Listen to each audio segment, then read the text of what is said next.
ভাল লাগিছে আমি দুইটাই বহুত কষ্ট কৰিছিলে একচুৱেলি আমি আফটাৰ ক'ভিড বুলিয়ে ক'ব লাগিব আমি আশা কৰিছিলোঁ ACS হোৱাৰ কাৰণে প্ৰিপেৰেশ্যনটো আৰম্ভ কৰিছিলোঁ ভাল লাগিছে যে আমি যিটো এইম লৈছিলোঁ তাত উপনীত হোৱাৰ বাবে কেনেদৰে কষ্ট কৰিছিলে প্ৰিপেৰেশ্যনটোতো এইটো যথেষ্ট টায়াৰছাম আৰু লং প্ৰচেছ হয় আপুনি এইটোত অন্ততঃ এবছৰ হ'লেও দিয়াৰ প্ৰয়োজন হয়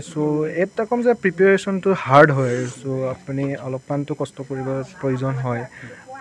আমি এভাৰেজ 6-8 কেতিয়াবা প্ৰিলিমছৰ পিছত অলপ বেছি পঢ়া হয় কেতিয়াবা 10-12 হৈ যায়গৈ আশা কৰোঁ যে